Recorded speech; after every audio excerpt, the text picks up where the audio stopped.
Swastiastu, Asanteng Raja. Many years ago, for my 12th birthday, my parents gifted me my very first drawing tablet. I welcome into his comic with a 2-year license on Clip Studio Paint Pro. And in my blissful, childlike ADHD frenzy, I drew this kelpmermaid.jpg because I didn't know what a PNG was.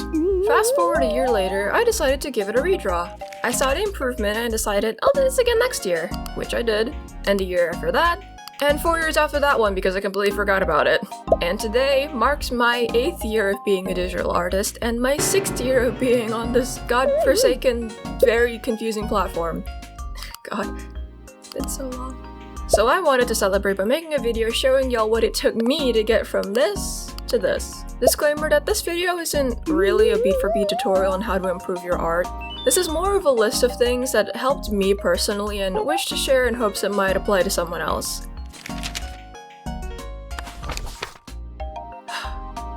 I learned my fundamentals. I know, not very helpful in the grand scheme of things, but let me elaborate. I'm sure you've been told to learn your fundamentals when going around asking for art advice. You know, perspective, color theory, anatomy, composition, design, construction, etc, blah blah blah. My struggle at 12 years old was actually giving a f about these. Because my prioritas was having fun, which, by the way, being so real right now, I don't think people are having enough of it. That's not to be jaded or anything, but I feel like people nowadays are just a tiny bit too judgmental nowadays. That might just be a symptom of the landscape of the internet being different than what it was 8 years ago. Christ. But I think people genuinely need to be more whimsical and less competitive because holy how many more children need to be bullied off TikTok for the sin of being a beginner? Seriously, what the f is going on in the House of Commons? What was I talking about? Right, fundamentals. Since I'm predominantly a character artist, the fundamentals I tend to focus on is anatomy. Line of action is a good source, that's what I personally use. You can filter things out to study specifics when it comes to gesture drawings, you know, male, female body specifically. You can even categorize by age. You can even just study hands and feet if that's what you're into. Pinterest is also a good option if you avoid the f***ass ads. I hate those ads so much, they're so stupid. Why? Pinterest, get rid of them, please. The app is not even the app. The website, the platform is unusable, get rid of them, please. I also recommend the Morpho series if you have the cash to spend and if you like teeny tiny physical books, which I do. Since my style is not particularly realistic, I usually use a combination of IRL references alongside figure studies done by other artists just so I can see how people stylize their anatomy. It actually helps a lot because when your brain is bad at imagining things constructively, seeing how other people effectively, imaginally construct things in their imagination helps a lot. I also tend to use Pinterest for my color studies. By that I mean I take images that I like and redraw them with my OCs just to learn how color combinations work. Because using references is key to know what works and what doesn't. You can't draw things from memory if you have no memory of the thing to begin with. Do you know what a black style Kawasaki W175 looks like in your head? No? Use a reference. References are important. I am so tired of people online shaming younger and beginner artists for using references when that's literally what you're supposed to f***ing do. You really think your favorite artist learned how to draw like this without referencing something? Piece of for real. It's also just generally really nice just to have the pose, the composition, the colors already there for you to just copy and learn from. Expand your visual library, and if you think using references is cheating, boy, have fun drawing things incorrectly for the rest of your life. My other fundamentals, on the other hand, are still really dog shit, so I can't really speak on them much. My advice is, fake it until you make it. If it looks pretty, then I'm happy with it. There's a reason why I ask people for help when deciding on compositions. There is something important that I need y'all to know about me regarding my artistic growth. I draw a lot. Like a lot. Like in sketchbooks specifically. I wrote through sketchbooks like coffee filters, and what I'm about to show you is direct evidence of that. Observe all the sketchbooks I've filled out in less than 2 years. This is an average of 1 sketchbook done once every 2 months. Observe all the sketchbooks I've had between 2017 and 2023. There's a lot, and that's just my traditional footprint. My digital footprint is bonkers. I recently had to transfer all my files onto a new SSD, and I had about 10,000 files of illustrations alone. Now granted, most of those files are probably just duplicates a la CSP and PNG file, but let's assume I have in total around 6,000 original drawings, give or take, you know? That's roughly 2 to 3 drawings a day for 7 goddamn years straight. But here's the thing. I know why that file number is so high. Oh god, if these thumbnails look familiar, boy do I have a reboot to sell you. More information on my Instagram if you want to take a look. I'm not exactly sure how many frames I've drawn for all my animatics in total, but it's definitely a lot.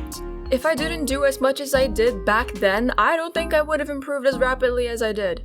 Like, I basically forced myself to draw over 100 frames on average, like, twice a month. Which, if you're an animator, doesn't sound like a lot, but I'm a concept artist, okay? We're not supposed to draw this much. Making all these animatics essentially forced me to improve my anatomy and character design out of necessity, just so I can tell a better story. I made so many of them that I actually completely, basically lost the ability to make them entirely, and I'm probably gonna make another video about this some other time, but I really wish I didn't burn myself out so much that the proverbial candle just doesn't exist anymore. Which brings me to my next point. I know for a fact someone has already made this point, but your art progress will not be linear. In fact, there will come a point in your life where you feel like your art has regressed in a way. I definitely had that feeling during the year of our Lord 2022.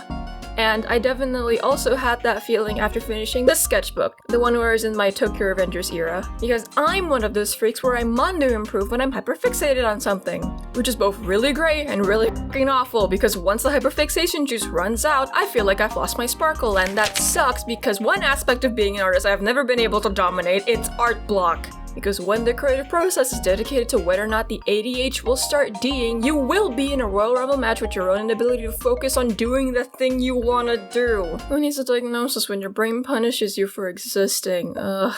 Anyway. If I had to put on paper what my progress felt like over the years, I'd have to illustrate it something like this. Minor improvement between 2020 and 2021, but not a lot of buffing up until 2023 because of something I like to call the big dissociation, because I actually don't remember much from that era. On that note, your art progress will probably depend on your mental health. Art is an expression of the inner self, and if your inner self is struggling, or damaged, or not having a good time, that might extend into your art. Once again, this is me explaining what I personally went through. Yours might be entirely different on the basis that people are different. On that note, your progress will look different from everybody else. The road to the way you want your art to be is going to be long, tedious, fucking stressful, and you will struggle. And that's good. I am a firm believer that struggling and failing is a necessary part of life and is the best way to learn. It sucks balls in the moment, don't get me wrong, but when you're in the holy shit, my art sucks, what the do I do state of mind, you're kind of more susceptible to learning subconsciously because you're more aware of what needs to be fixed. At least for me, your mileage may vary completely. For the sake of illustrating a point outside of art, I'm gonna bring an example outside of like art progression. Fun fact about me, I'm an archer. Not a very good one, but still an archer. I've been doing it casually since 2020, and the furthest I could personally shoot is 30 meters, so about like 98 feet, I think. I do it mostly for fun. My friend, on the other hand, has been doing it since 2023, plays for his university while training to go pro, and shoots 70 meters, which is the Olympic standard. I don't care much about taking this seriously, and he's quite competitive. And we're both happy and very content. There is quite literally no point in comparing yourself to someone else because your art is your art. It's yours.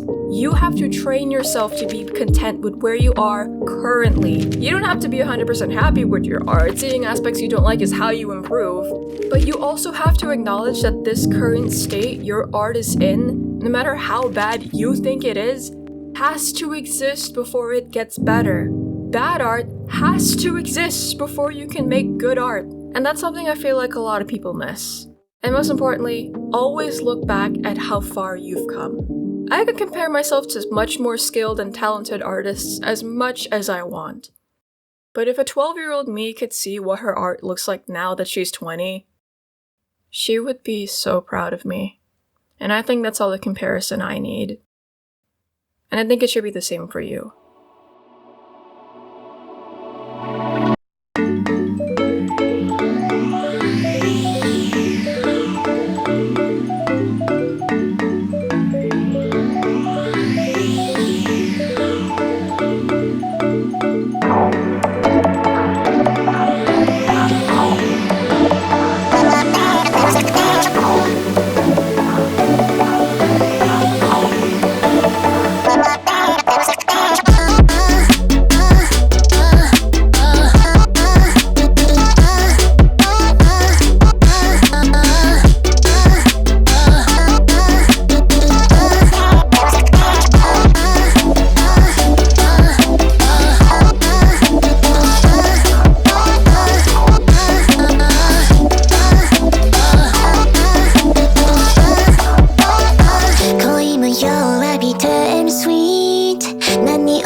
Hello! Thank you for listening to my yap. This video is a little bit different because I wanted to make something a little bit more on the advice side.